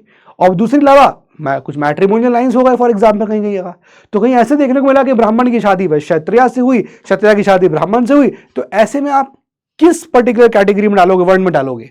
यहां पर निकल के आया कास्ट, सब कास्ट सामने आई। ठीक है ना, इस प्रकार से यहां पर चीजें सामने आती हैं और ये कहा जाता है कि इनका इस प्रकार से ओरिजिन यहां पर रहा होगा। ठीक है, तो बेसिकली सोसाइटी के अंदर इस तरह की चीजों से, इस तरह के अलायंसेस से, मैरिज अलायंसेस से क्या हुआ? राजपूताइजेशन स्टार्ट हो गया। ये एक इंपॉर्टेंट वर्ड है, प्लीज नोट करिएगा। राजपूताइजेशन क्या हो रहा है? राजपूताइजेशन, सोसाइटी का राजपूताइजेशन हो रहा है। राजपूताइजेशन, यानी सोसाइटी में राजपूत को लेकर चीजें जो है वो ग्रो हो रही हैं, उनके अराउंड यहां पर ग्रो हो रही हैं। इकोनॉमी बड़ी एग्रेरियन हो गई थी, बड़ी इकोनॉमी फ्लरिश कर रही है, ठीक है। और acquisition of political power by some sections. अब हुआ क्या, देखिए राजपूताइजेशन कैसे हो रहा है, देखिएगा प्लीज। अब क्या हुआ राजपूताइजेशन, ठीक है, कैसे, देखिए एग्रीकल्चरल इकोनॉमी थी ही, हमने देखा ही, ठीक है, और वो फ्लरिश कर रही थी, ठीक है। तो इससे क्या हुआ आपको देखने को मिला, मैंने कहा ना कि शादी ऊपर नीचे का उसमें हुई, वर्ण में हुई, ठीक है, तो कास्ट निकल गई। तो basically there was birth of 4 Rajput clans out of sacrificial fire, ठीक है। तो मैंने क्या कहा, और देखिए नोट करिएगा, acquisition of political power by some sections, तो ये नोट कर लीजिए, एक्विजिशन ऑफ पॉलिटिकल पावर, लिख लीजिए, बताता हूं,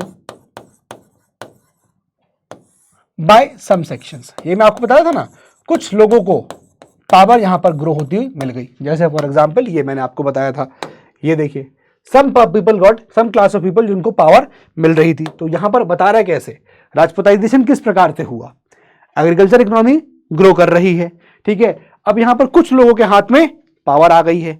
अब इस सिनारियो में जब कुछ लोगों को पावर मिली तो यहां पर ब्राह्मण्स का बड़ा इंपॉर्टेंट रोल रहा, ठीक है। तो यहां पर यही चीज है जो मैं आपको अभी समझा भी रहा था, अब वो आप यहां पर लिख सकते हैं कि भाई इस जगह पे Brahmins played an important role, Brahmins played an important role. अभी मैं आपको एंशिएंट हिस्ट्री से पता चला आ रहा हूं, है ना। और क्या हुआ, क्या इंपॉर्टेंट रोल है कि भाई जो ब्राह्मण थे वो लिंक करते थे किसको, इन लोगों को, जिनको कुछ सेक्शंस को पॉलिटिकल पावर मिल गई, है ना, जिनके पास, जिनको एक्वायर हो गई सम पॉलिटिकल पावर, उनको लिंक करते थे कि भैया ये किसी एंशिएंट क्षत्रिय फैमिली से बिलोंग करते हैं, बहुत पुरानी, इस तरह का लिंकेज जिन्होंने किया, link them to ancient Kshatriya families. तो linked these some section, these linked, ऐसे लिखिए आप, ब्राह्मण्स क्या कर रहे हैं, लिंक कर रहे हैं, people acquiring political power, जो लोग पॉलिटिकल पावर एक्वायर कर रहे हैं ब्राह्मण्स, उनको लिंक कर रहे हैं किससे, विद एंशिएंट क्षत्रिय फैमिली। मतलब क्या हो रहा है, मतलब यह है ठप्पा लगाया जा रहा है कि हाँ भैया ये इसी जगह के हैं, ठीक है ना। तो जाहिर सी बात है अगर कोई एक ऐसा सेक्शन है लोगों का जिनको पावर मिल गई है, तो पावर तो मिल गई, ताकत दे दिया राजा ने, ब्राह्मण्स ने, लेकिन पॉइंट ये है, सॉरी ताकत तो, पावर तो मिल गई इनको, लेकिन पॉइंट ये है सोसाइटी में एक्सेप्टेंस कैसे होगा उनका। तो इसलिए यहां पर क्या हुआ कि ब्राह्मण्स ने इन लोगों को जिनको पावर मिल रही थी उनको लिंक कर दिया किससे, एंशिएंट क्षत्रिय फैमिलीज, कि भैया ये लोग कहेंगे ये तो कल तक थी नहीं, तो ब्राह्मण ने कहना था भैया कल की नहीं, ये बहुत ही पुराने एंशिएंट जमाने से हैं, ये एंशिएंट क्षत्रिय फैमिली को बिलोंग करते हैं, तुम नहीं जानते उसके बारे में। इस तरह का यहां पर रोल रहा, इसलिए मैंने आपको कहा कि ब्राह्मण राजपूत का जो अलायंस है बड़ा तगड़ा रहा, and this is what the role Brahmins played. ब्राह्मण क्या किया, इनको जो लोगों को पावर मिल रही थी, जिनको ग्रांट मिल रहा था लैंड का, लैंड ग्रांट्स मिले, उनको रेवेन्यू असाइनमेंट्स का टास्क मिला कि आपको रेवेन्यू इकट्ठा करना है। जब इनको रेवेन्यू मिला तो उनको फिर बाद में आगे चल के प्राइमरी फंक्शंस मिल गए गवर्नमेंट के। इसका मतलब ये सेक्शन ऑफ क्लास बड़ा पावरफुल हो गया था, और जब यही क्लास जब पावरफुल हो गया तो वही मैं लिख रहा हूं कि इनको पावर तो मिल गई, अब ब्राह्मण्स, इनके पास पावर है, इनके पास पैसा है, इनके पास रुतबा है, तो यही लोग ब्राह्मण को क्या करेंगे, ग्रांट करेंगे, ठीक है। और बदले में ब्राह्मण क्या करेगा, इनको लिंक कर देंगे with the ancient Kshatriya family, कि भैया इनका जो खानदान है ना वो बड़ा ही पुराना क्षत्रिय एंशिएंट फैमिली, पुराने लोग हैं, ये बड़े उस पर रॉयल लोग आते हैं। इस तरह का लिंकेज जो है यहाँ पर ब्राह्मण्स ने बनाया। क्लियर है, ठीक है। इस तरह से आप देखोगे कि बर्थ होता है, प्लीज नोट करिएगा, प्लीज नोट करिएगा, therefore birth of 4 Rajput clans, इसी तरीके से यहां पर 4 राजपूत क्लान्स का जन्म होता है, 4 राजपूत क्लान्स का जन्म होता है। कौन कौन पढ़ा हुआ है भी हमने, त्रिपाटाइट स्ट्रगल में पढ़ रहे थे, कौन कौन हो गया यहां पर, प्लीज नोट करिएगा, गुर्जरा प्रतिहाराज, गुर्जरा प्रतिहारा, ठीक है, नोट करिएगा चालुक्याज, नोट करिएगा चालुक्याज, इनको बोल रहे हैं सोलंकीज, सोलंकीज, चालुक्याज और Solankis. Then please write Paramars, Paramars, and then lastly लिखिएगा चाहमांस या फिर चौहान्स, ठीक है ना, चौहान्स, या फिर आपको कहीं कहीं देखने को क्या मिलेगा, चाहमानाज, ठीक है। प्लीज इसको नोट कर लीजिए। इस प्रकार से राजपूताइजेशन जो है सोसाइटी का हो जाता है। I think the very concept is clear. मैं टाइम ले रहा हूं इसीलिए कि आपका कंसेप्ट एकदम क्लियर हो। राजपूताइजेशन कैसे हुआ वो समझ में आना चाहिए सोसाइटी के अंदर। बहुत सिंपल चीज है, इसमें कुछ भी टेक्निकलिटीज यहां पर नहीं है। क्लियर है, सोसाइटी ग्रो कर रही है, एग्रीकल्चर इकोनॉमी है, एग्रीकल्चर एंड इकोनॉमी फ्लरिश कर रही है। ऐसे में कुछ पॉलिटिकल सेक्शन में लोगों को पावर मिली, जब उनको पावर मिली, उनके पास पैसा है, रुतबा है, दौलत है, सब कुछ है, उनको ब्राह्मण से लिंक कर दिया एंशिएंट क्षत्रिय फैमिली से, यानी कि उनको आइडेंटिटी मिल गई, उनको आईडी कार्ड बन गया कि you are now very rich family, ancient Kshatriya family, और लोग भी जो उनको अब यहाँ पर मानने लगे थे। And this led to the birth of 4 Rajput clans, that is Gurjara Pratiharas, ठीक है, चालुक्याज। आप इनफैक्ट ऐसे लिखिए, नॉट गुर्जर प्रतिहारा, प्रतिहारा लिखिए, प्रतिहारा, परमार्स, चालुक्याज और चौहान्स, ठीक है ना। ठीक है, तो इसका मतलब यहां पर निकल के आया कि all this was what, please note करिएगा, all this was what, very important, Brahmin Rajput alliance. Clear है बेटा, फर्स्ट टाइम पढ़ रहे हो इसलिए टाइम ले रहा हूं, कभी किसी को मत लगे कि सर स्लो पढ़ा रहे हो, मैं तेज ही पढ़ा सकता हूं, मेरा कुछ नहीं है, मेरा ही लेक्चर शॉर्ट होगा, लेकिन टाइम लेके पढ़ा रहा हूं। उसका रीजन है कि आप लोगों को समझ में आ जाना चाहिए अच्छे तरीके से। बात समझ में आ गई? प्लीज नोट कर लीजिए, how society was Rajputised. Clear है। अब राजपूत ने यहां पर बड़ा ही इंपॉर्टेंट रोल प्ले किया हिंदुइज्म को स्प्रेड करने का। They were the champions of Hinduism. बहुत सारे मंदिर बनवाए यहां पर, है ना, और उसके अलावा देखिए बहुत सारे ग्रांट्स दिए ब्राह्मणों को, प्रीस्ट को, राइट। तो ये अब यहां पर क्या हो रहा है कि राजपूत जब आए, राइट, तो इसको भी लिख लीजिए Rajputs, therefore Rajputs became champions of Hinduism. Rajputs became champions of Hinduism. क्या किया उन्होंने? एक चीज तो टेंपल खूब बनाए, है ना, और दूसरी चीज ग्रांट्स टू ब्राह्मण्स, ये देखने को मिलता है। यहां तक होपफुली कहानी जो है वो आप लोगों को अच्छे से क्लियर हो गई होगी। इसको लिख लीजिए, फिर हम लोग आगे बढ़ते हैं। We'll move on please. इसके बाद सेकेंड पार्ट जो आएगा उस पर आ जाते हैं हम लोग, दैट इज दिस वन। हम बात करेंगे अब शूद्रास, दलित्स और स्लेवरी की। उसके बाद इन 2 टॉपिक्स पे बात करके हमारा ये लेक्चर यहां पर एंड हो जाएगा। Please give the heading. Heading लिखिएगा शूद्रास, फिर लिखिएगा दलित्स, फिर लिखिएगा स्लेवरी। अब देखो इसको भी मैं आपको ना एक ही जगह करेक्ट करूंगा, बहुत ज्यादा चीजें इसमें है नहीं, लेकिन आपको एक जगह बहुत अच्छे से पता होना चाहिए सभी के बारे में, ठीक है, सभी के बारे में आपको पता होना चाहिए, ठीक है। तो आप अपने इस पेज को 3 पार्ट्स में डिवाइड कर लीजिए। We can divide this page into 3 parts, ठीक है, ताकि आपके पास क्रक्स रहे, आपको अच्छे तरीके से पता होना चाहिए।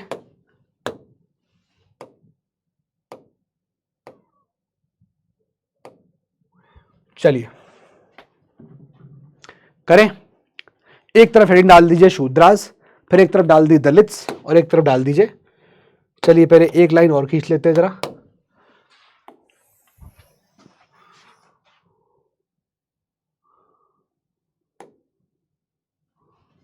चलिए अभी ठीक है। So please give the first heading Shudras, फिर लिखिए दलित्स,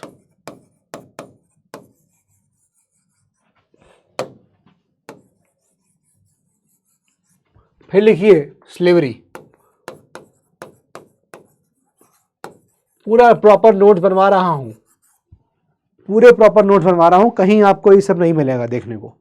मैं भी वही कर सकता हूं जो और लोग कर रहे हैं, बट आई वांट कि आप लोग जो अभी पढ़ रहे हो मुझसे, एकदम नोट्स के साथ क्लैरिटी आपको मिलनी चाहिए कैसे नोट्स बनाने हैं। So please continue making these notes, ऐसे ही नोट्स बनाइएगा, पूरा हिस्ट्री ऐसे बनाते चलिएगा, ठीक है। चलिए अब पहले पॉइंट की तरफ बढ़ते हैं, बात करते हैं शूद्रास की। 3 इंपॉर्टेंट पॉइंट्स हैं, उसको नोट कर लीजिए, बस 3 इंपॉर्टेंट पॉइंट्स फॉर शूद्रास, ठीक है। आइए चलिए फर्स्ट पॉइंट आइए, नंबर वन देखो, शूद्रास का ध्यान रखना कि ग्रेजुअल एलिवेशन हुआ of social position of Shudras. Shudras का जो सोशल पोजीशन है वो थोड़ा एलिवेट हुआ, but still they were not allowed कि वो वेदास को पढ़ सके, ठीक है ना। However still not allowed to study Vedas. पहला चीज यहां पर ये इसको लिख लीजिए, ग्रेजुअल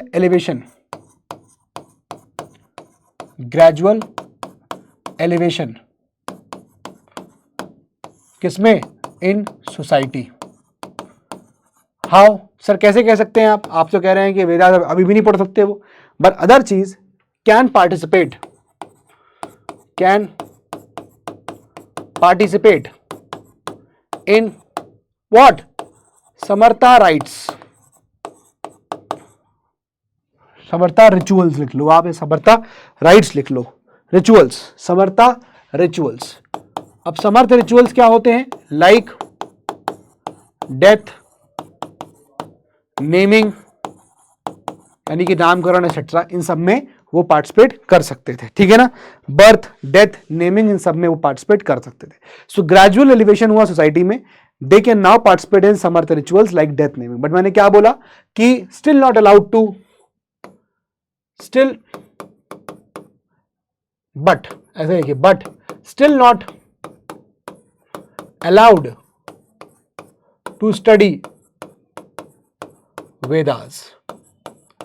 अब आपको अगर स्टेटमेंट आ गया कि इस पीरियड में शूद्रास की पोजीशन क्या थी, तो क्लियर होना चाहिए कि they can participate in the rituals like death, birth, naming, but Vedas को अभी भी नहीं पढ़ सकते थे। स्टेटमेंट आ गया कि now Shudras were allowed to study the Vedas, so this is wrong statement, number 1, clear, ठीक है। नंबर 2, बी, अब जो यहां पर ब्राह्मण है, ब्राह्मण, he can have his food with his, जो उसके साथ वाले लोग थे, जैसे फॉर एग्जाम्पल लिखा है, ब्राह्मण can have food with farmer, barber, milkman, can have food with whom, note करिएगा, बार्बर, मिल्कमैन, ठीक है, बार्बर, मिल्कमैन, फार्मर, इनके साथ वो अभी भी खाना खाता था, ठीक है ना, Shudras. C point, very important third point, marriage between high caste and Shudras को बहुत बुरी नजर से देखा जाता था, फ्रोन्ड upon. Marriage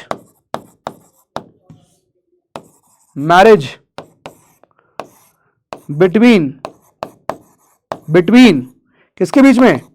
high caste and low caste, क्या हो रहा है? फ्रोन्ड अपॉन, बुरी नजरों से देखा जाता था। अगर कोई शादी कर ले तो बुरी नजरों से देखा जाता था। तो यहां पर कॉन्सेप्ट आता था, एक आता था अनुलोम, प्लीज नोट करिएगा, अनुलोम, एनालोम नहीं, अनुलोम मतलब अकॉर्डिंग टू नॉर्म्स के हिसाब से शादी हुई है। और इसके हिसाब से क्या था कि मेन वो हाई कास्ट का हो और जो फीमेल है, वुमेन, लोअर कास्ट, ये अलाउड है, ठीक है। बट जो इसमें सेकंड पोर्शन था, that is what, that is pratilom, against norm, वो नहीं देखा है, वो अलाउड नहीं था। Pratilom, that is not according to norms, इसमें क्या हो रहा है? इसमें हो रहा है कि वुमेन, हाई कास्ट की वुमेन लो कास्ट के मेन से शादी नहीं कर सकती, लो कास्ट कैन नॉट मैरी। ठीक है ना, प्लीज इसको नोट कर लीजिए। This is about Shudras. यही आपको 3 पॉइंट अच्छे से याद रखने हैं। ये 3 स्टेटमेंट आ सकते हैं कि भैया इस पर्टिकुलर पीरियड में जो शादी है, higher caste and lower caste शादी नहीं कर सकते थे, ऐसा नहीं है भाई। यहां पर ये अलाउड था कि अगर man of the high caste can marry the women of the low caste, but vice versa was not allowed. जब ये सिचुएशन होती है इसको अनुलोम बोलेंगे, और जब ये सिचुएशन होगी नीचे वाली इसको प्रतिलोम बोलेंगे। ये है आपका शूद्रास। ठीक है, चलिए अब इसी वजह से क्या हुआ कि जब यहां पर इस तरह की शादियां हुई तो ऑब्वियसली बात है कास्ट यहां डेवलप होना स्टार्ट हो गई। ठीक है ना, ये शादियां हुई, कास्ट यहां पर डेवलप होना शुरू हो जाती है। प्लीज नोट करिएगा, birth of origin of new caste, origin of new caste, नई कास्ट का यहां पर ओरिजिन होता है। क्लियर, चलिए आगे बढ़ते हैं। नेक्स्ट हम दलित्स की बात करते हैं। Next Dalits. अब दलित में आपको यहां पर भी 3 पॉइंट्स यहां कुछ याद रखने हैं। ये एक तो 5th सोशल ग्रेड माने जाते थे, 4 वर्ड्स के बाहर ये माने जाते थे, दलित भी होते हैं। ठीक है, और इनकी पोजीशन जो है वो काफी डिटोरिएट हो गई इन कंपैरिजन टू शूद्रास। शूद्रा से कंपैरिजन में इनकी पोजीशन बड़ी ही डिटोरिएट होती है। ठीक है, तो यहां 3 पॉइंट अगेन फिर से लिख लीजिए, फिर से 3 पॉइंट लिख लीजिए। फर्स्ट लिखिएगा, दलित की बात कर रहे हैं तो position deteriorated in comparison to Shudras. ठीक है, पॉइंट बी, कंसिडर्ड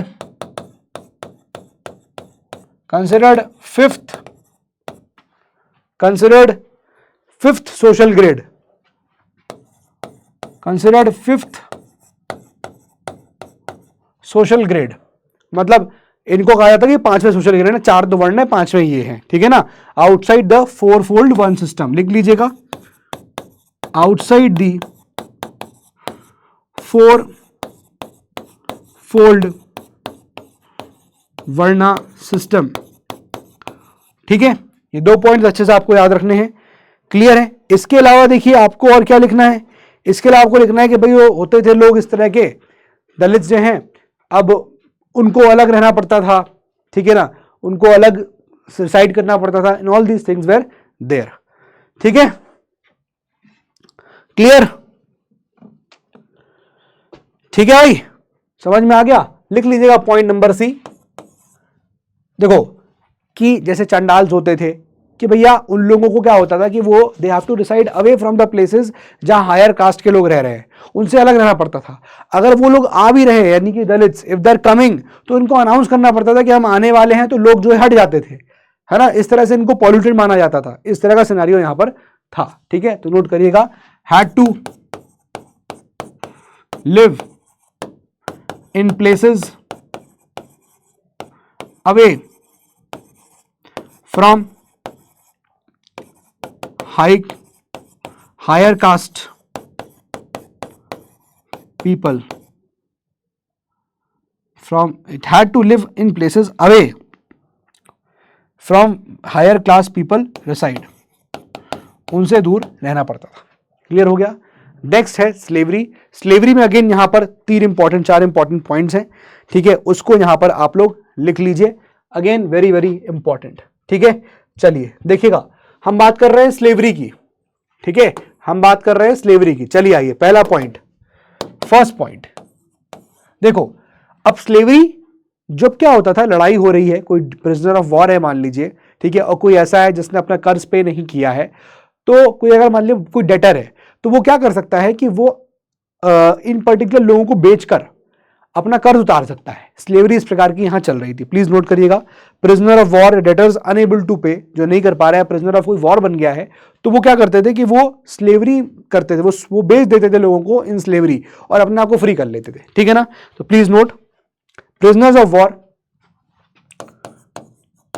अब कोई अगर प्रिजनर ऑफ वॉर है, ठीक है, या फिर कोई debtor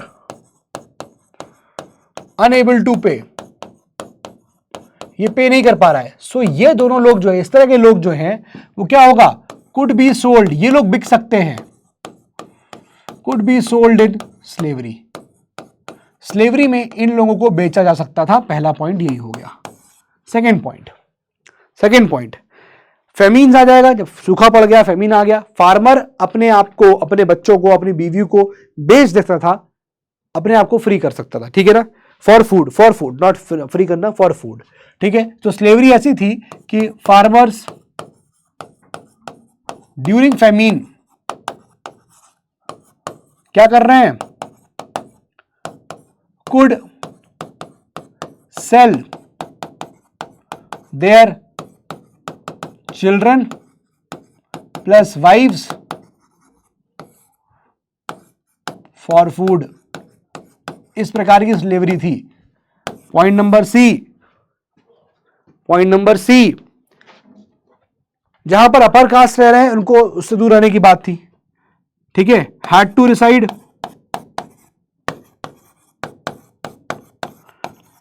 away from the places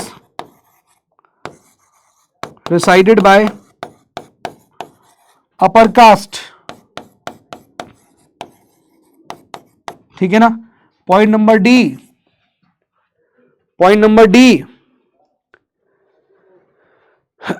देखो स्लेव्स जो है वो जनरली लड़ाई नहीं लड़ते थे, स्लेव्स जो है वो जनरली, उनको ये नहीं कहा गया था कि आपको लड़ाई लड़नी है, लेकिन अगर किसी स्लेव ने अपने मास्टर की जान बचा ली तो वो स्लेव फ्री माना जाएगा।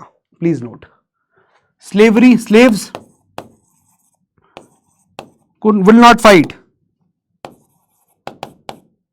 विल नॉट फाइट, या फिर उनको was not use for fighting, ऐसे लिख लीजिए, slaves not used for fighting, but if slave saved his master's life, then he will be free, फिर वो स्लेव नहीं रह जाएगा, फिर वो फ्री हो गया। तो क्रक्स में अगर स्लेवरी में कभी कुछ पूछा गया तो एक स्टेटमेंट यहां पर आप ध्यान रखना, वो मैं लिख के यहां पर जा रहा हूं कि emancipation of slaves was considered a good deed. Please note करिएगा, emancipation of slaves was considered good deed, अच्छा काम माना जाता था स्लेव्स को इमेंसिपेशन करने का, रिलीज करने का, ठीक है। तो ये है आपका शूद्रास, दलित्स और स्लेवरी के बारे में, यानी कि आपका जो तीसरा वाला पोर्शन है वो यहां पर खत्म हो गया, जो हम बात कर रहे थे कास्ट सिस्टम की। आप देख रहे हो कितना आपको आराम से पढ़ाना है, इसलिए condition of people, nature of society और कास्ट सिस्टम खत्म हो गया।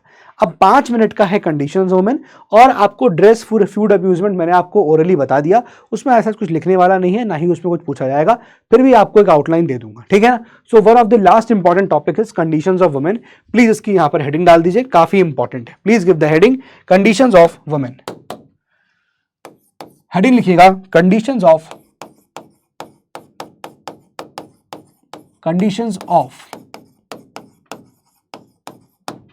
वुमेन, ठीक है ना। चलिए, एक बहुत ही इंपॉर्टेंट पोर्शन है, लिख लीजिए, बहुत ही इंपॉर्टेंट है, और सजा के लिखिएगा एकदम, बहुत ही मजा आ जाएगा आपको। वुमेन की कंडीशंस क्या थी, देखो सबसे पहला पॉइंट कि वुमेन को मेंटली इंफीरियर कहा जाता था मेन से। पहला पॉइंट तो ये लिख लो कि भैया उनको माना जाता था कंसिडर्ड व्हाट, मेंटली इंफीरियर, कि भैया वुमेन जो है वो मेंटली इंफीरियर है मेन से, ठीक है। और ये कहा जाता था कि ओबे हस्बैंड, आपको हस्बैंड को ओबे करना है, और पता क्या, और ड्यूटी निभानी है, क्या कि भैया शैम्पू देयर फीट, उनके पैर धोइए,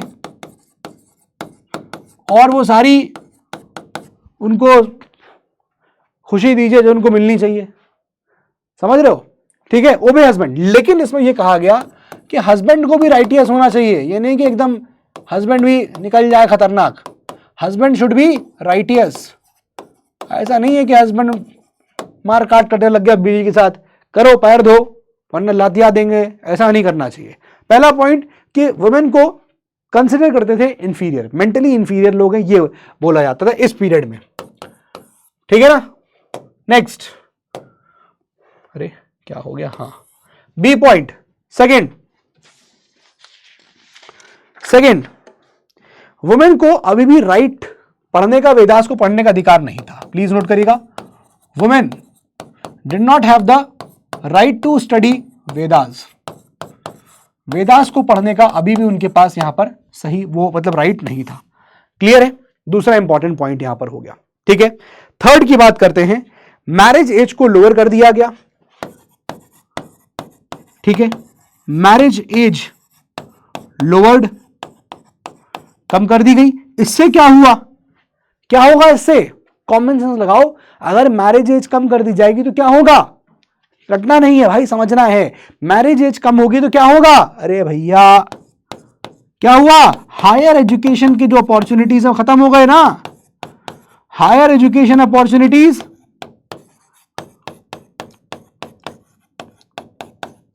क्या हुआ, फिनिश्ड, ठीक है ना, डिस्ट्रॉयड। प्लीज नोट करिएगा, ठीक है। पॉइंट नंबर सी हो गया। D next very important, women को राइट था इनहेरिट करने का। अब ये राइट कैसे आया इनहेरिटेंस का, देखो समझने वाली बात है, ये राइट कैसे आया, because of the feudalism. Feudalism था, भाई मेरी जमीन है, मुझे ग्रांट हो गई, मुझे मिल गई, सारा पावर मेरे पास है उस जमीन का, लैंड रेवेन्यू कलेक्ट करने का, कुछ भी लॉ एंड ऑर्डर मेंटेन करने का। जाहिर सी बात है मेरे मरने के बाद वो जमीन मेरे बच्चों को जाएगी, तो उसमें वुमेन को भी यहां पर इनहेरिट करने का अधिकार जो है वो मिलता है, ठीक है। इसमें दो बातें हैं, एक तो मैंने आपको बताया था स्टार्टिंग में ही कि डॉटर्स भी इनहेरिट कर सकती थी, डॉटर्स भी इनहेरिट कर रही थी, और मैंने कहा था कि अगर कोई हस्बैंड डाइज सनलेस, बिना किसी लड़के के मर गया तो क्या होगा, प्लीज नोट करिएगा, women to inherit entire property, women to inherit entire property, कहीं कहीं ऐसा देखने को मिला है, ठीक है। एक ये चीज ध्यान रखिएगा, point number D. Next point number E, yes please, very important, Sati system. देखो सती सिस्टम, अब सती सिस्टम में यहां पर जो राइटर्स हैं वो डिवाइडेड है इस पॉइंट पे। कैसे कि कुछ राइटर्स जो है वो क्या कर रहे हैं, उसको एक ऑब्लिगेशन मांगते थे कि सती प्रैक्टिस, सती होना ही चाहिए, हस्बैंड की डेथ के साथ वाइफ भी जो है वो उस आंच में बैठ जाएगी, और कुछ लोग उसे कंडेम करते थे, इस प्रैक्टिस को, ठीक है। अब जो अरब राइटर था यहां पर सुलेमान, उसका ये पॉइंट था कि भाई ये वाइफ्स के ऊपर होता था कि वो बर्न हो, कहीं कहीं जगह देखने को मिला कि वाइफ्स बर्न होती थी, मैंडेटरी था, ऑब्लिगेशन था उनके ऊपर, कहीं कहीं ये चीज बताया मैंने, कहीं कंडेम करते थे, कहीं कहीं वाइफ्स के पास ये ऑप्शन होता था that you have to exercise this right, आप करना चाहते हो कि नहीं ये आपके ऊपर है, ठीक है ना। सो यहां पर अरब जो राइटर हैं सुलेमान, ये नाम याद रखना, कई बार पूरी मेडिवल हिस्ट्री में आपको देखने को मिलेगा, तो सुलेमान का नाम यहां पर याद रखिएगा। According to Arab writer Sulaiman, writers are divided, और कुछ लोग उसको ऑब्लिगेशन मानते हैं, कुछ उसको क्या कर रहे हैं, कुछ उसको कंडेम कर रहे हैं, ठीक है ना। फिर उसके बाद आइए नेक्स्ट लास्ट इसका वुमेन की पोजीशन में एफ, नो पर्दा सिस्टम, नो पर्दा सिस्टम, कोई भी पर्दा सिस्टम यहां पर नहीं था। कैसे कह सकते हैं पर्दा सिस्टम नहीं था, तीन इंपॉर्टेंट पॉइंट, कैसे कह सकते हैं पर्दा सिस्टम नहीं था, आइए देखिए तीन इंपॉर्टेंट पॉइंट। नंबर वन, अगर आप मानो किसकी, अगर आप मानो इंडियन जो प्रिंसेस थी वो कोर्ट्स होल्ड करती थी, इंडियन प्रिंसेसेस होल्डिंग कोर्ट्स, और जब वो कोर्ट होल्ड कर रही हैं तो बिना उनका कोई भी फेस छुपा नहीं है, ऐसा कुछ नहीं कि फेस छुपा लिया हो, एवरीवन कुड सी देम, तो इसका मतलब देयर वाज नो पर्दा system, women is holding a court, तो जाहिर सी बात है पर्दा सिस्टम नहीं था उस वक्त, ठीक है ना।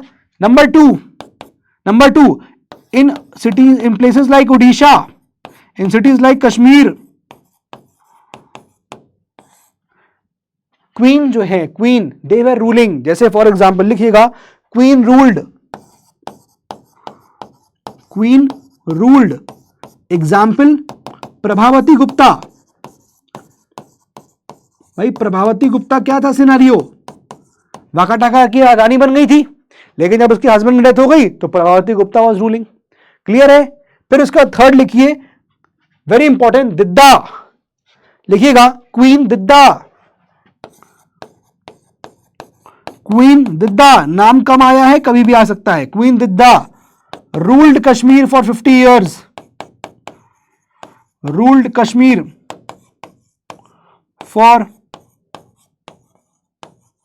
50 years, ठीक है, प्लीज इसको नोट कर लीजिए।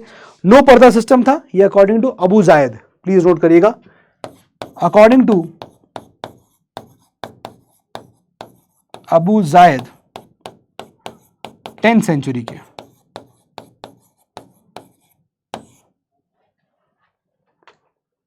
क्लियर है यहां पर बात क्लियर है यहां पर, ठीक है। तो ये है आपका कंडीशंस ऑफ वुमेन, होपफुली आपने इतना लिख लिया होगा।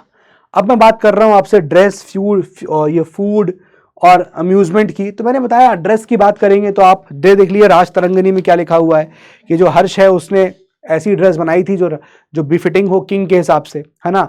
ये लोग साड़ी और ये सब लोग जो है चोली ये सब पहना करते थे, राइट। इसके अलावा आप अगर अरब ट्रैवलर्स की मानो तो उनके हिसाब से अलग टाइप का ड्रेसिंग सेंस था, है ना। लॉन्ग कोट्स हुआ करते थे, ये सब चीजें थी, है ना। देन उसके बाद चाइनीज का मानो तो छाओजुकुआ नाम है इसका, तो वो क्या कह रहा था, अरब मार्को पोलर का अलग। तो ये सब चीजें बहुत सिंपल है, इसको गो थ्रू कर लीजिएगा। इसी तरह से अगर मैं आपको फूड की बात करूंगा तो फूड में आपको क्या देखने को मिलेगा, फूड में क्या देखने को मिलेगा कि सर फूड में एक तरफ तो क्या वेज खाना भी है ना, फिर एक तरफ क्या नॉन वेज भी है, ये भी चल रहा है ना। आप बोलो कि नहीं सिर्फ वेज था तो जरूरी नहीं है।